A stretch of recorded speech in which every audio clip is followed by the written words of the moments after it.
अल्लाहुम्मा सल्ली अला मुहम्मदिन कमा तुहिब्बु व तर्दलाहु। बिस्मिल्लाहिर्रहमानिर्रहीम। अस्सलाम वालेकुम। कैसे हैं आप सब? मैं उम्मीद करती हूँ आप सब ठीक होंगे। आज हम बनाएंगे बहुत ही मज़े का पुलाव, जो घर में पड़ी हुई चीज़ों से हम इसे बनाएंगे। माशाल्लाह से ये पुलाव इतना मज़े का बनेगा कि जब आप इसे बनाएंगे तो आपका बार बार बनाने को दिल करेगा। तो बिस्मिल्लाहिर्रहमानिर्रहीम, बिना टाइम वेस्ट किए वीडियो स्टार्ट करते हैं। बिस्मिल्लाहिर्रहमानिर्रहीम। यहाँ पे मैंने एक कढ़ाई ले ली है। अब हम इसमें आधा कप घी शामिल कर देंगे।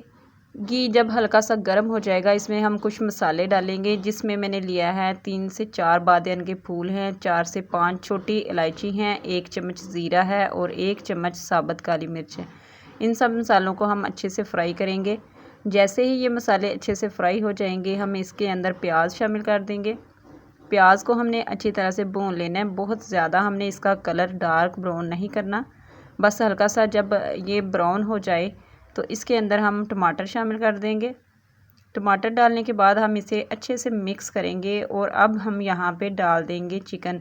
चिकन को मैंने अच्छी तरह से वॉश कर लिया, तो यहाँ पे मैंने तकरीबन 3 पाव मेरे पास चिकन है, वो हमने इसके अंदर शामिल कर दिया है। अब हमने इसे अच्छे तरीके से मिक्स कर लेना है और 2 से 3 मिनट अच्छे तरीके से भून लेना है।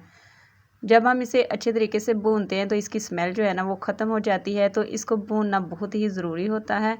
तो यहाँ पे मैं 2 से 3 मिनट इसे अच्छे से फ्राई कर लेती हूँ। उसके बाद मैं आपको दिखाती हूँ इसकी फ़ाइनल लुक। तो आप देख सकते हैं मैंने इसे अच्छे तरीके से भून लिया। अब हम 1 चम्मच नमक डाल देंगे और 1 चम्मच लाल मिर्च पाउडर डाल देंगे। सिर्फ 2 मसाले हमने इसके अंदर शामिल किए हैं और कोई चीज़ इसमें मैंने नहीं डाली। तो यहाँ पे हम इसे अच्छे से मिक्स करेंगे ताकि मसालों का कच्चापन जो है ना वो ख़त्म हो जाए। तो अब इसे अच्छे से मिक्स करने के बाद हम इसमें पानी शामिल कर देंगे। तो पानी यहाँ पे मैंने लिया है तकरीबन 3.5 गिलास। तो चावल मैंने लिए थे 2 गिलास। चावलों को मैंने भिगो के पहले से रख दिया है और अब उसी हिसाब से मैंने 3.5 गिलास पानी इसके अंदर शामिल कर दिया है। तो पानी जो है ना आपने चावलों के हिसाब से डालना है, क्योंकि पुराने चावल हों तो पानी जो है ना वो थोड़ा सा ज़्यादा ही जाता है। तो अब हमने क्या करना है, इसको कवर कर देना है। जब अच्छी तरह से पानी गर्म हो जाएगा तो हम क्या करेंगे कि इसके अंदर चावल डाल देंगे। तो आप देख सकते हैं चावलों को मैंने, जैसा कि पहले मैंने आपको बताया कि चावलों को मैंने भिगो के रखा था, तो उसकी वजह से चावल हमारे जो है ना वो काफ़ी सॉफ्ट हो चुके हैं। अब हमने क्या करना है, ज़्यादा इनको जो है ना वो आपने मिक्स नहीं करना, क्योंकि चावल जो है ना वो बहुत ही जल्दी टूट जाते हैं। तो अब चावल डालने के बाद मैंने 1 से 2 दफ़ा इसके अंदर चम्मच चलाया है और इसी के दौरान मैंने जो है ना वो नमक चेक कर लिया था, तो मुझे नमक थोड़ा सा कम लगा था, तो मैंने आधा चम्मच नमक इसके अंदर और डाल दिया है। तो तकरीबन 1.5 चम्मच इसके अंदर मैंने नमक जो है ना वो पूरा डाला है। तो बस आपने इस बात का ध्यान रखना है कि आपने जो है ना चम्मच इसके अंदर बहुत ज़्यादा नहीं चलाना। अब मैंने इसे कवर कर दिया है और बीच बीच में जो है ना मैं इसे देखती रहूँगी, चेक करती रहूँगी, ताकि चावल हमारे नीचे ना लगे। तो आप देख सकते हैं तकरीबन 2 से 3 मिनट के बाद मैंने जो है ना इसको चावलों को फिर से दोबारा से जो है ना चम्मच इसके अंदर एक दफ़ा चला दिया है। अब हमने दोबारा से मिक्स किया है और तकरीबन 5 से 6 मिनट इसको मैं बिल्कुल भी नहीं हिलाऊंगी।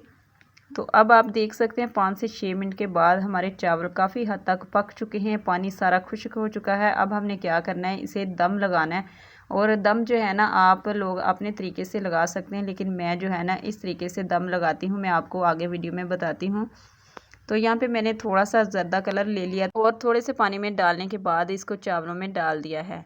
तो आप देख सकते हैं यहाँ पे मैंने दम पे रख दिया है, तकरीबन 10 मिनट के लिए हम दम देंगे। तो माशाल्लाह से अल्हम्दुलिल्लाह हमारे 10 से 15 मिनट हो चुके हैं। अब मैं चावलों को खोल के दिखाती हूँ कि चावल हमारे कैसे बने हैं। तो माशाल्लाह से अल्हम्दुलिल्लाह बहुत ही मज़ेदार, बहुत ही जो है ना जूसी हमारे चावल बने हैं। मैं जब भी इस तरीके से चावल बनाती हूँ तो मेरे घर में अल्हम्दुलिल्लाह माशाल्लाह से बहुत ही मज़े से खाते हैं सब, छोटे और बड़े। तो ये थी आज की रेसिपी। मुझे उम्मीद है आपको पसंद आई होगी। अगर पसंद आई हो तो प्लीज़ आपने वीडियो को लाइक, शेयर और सब्सक्राइब ज़रूर करना है और साथ में बेल आइकन को ज़रूर प्रेस करना है, ताकि मेरी आने वाली हर वीडियो का नोटिफिकेशन आपको टाइम से मिलता रहे। तो मुझे उम्मीद है आपको वीडियो पसंद आई होगी। तो माशाल्लाह से आप देख सकते हैं बहुत ही मज़ेदार खिले खिले हुए चावल बने हैं। ये बहुत ही मज़े के बनते हैं। इसके अंदर मैंने हरी मिर्चें नहीं डाली, क्योंकि मेरे बच्चे शौक से नहीं खाते, तो मैंने इस वजह से हरी मिर्चें इसके अंदर नहीं डाली। तो वीडियो तो आप देख लेते हैं, लेकिन वीडियो को लाइक करना भूल जाते हैं और चैनल को सब्सक्राइब करना भी भूल जाते हैं। तो प्लीज़ मेरी आपसे रिक्वेस्ट है कि मेरे चैनल को सब्सक्राइब, वीडियो को लाइक और शेयर कीजिएगा। मिलती हूँ मैं नेक्स्ट वीडियो में, तब तक के लिए अल्लाह हाफिज़।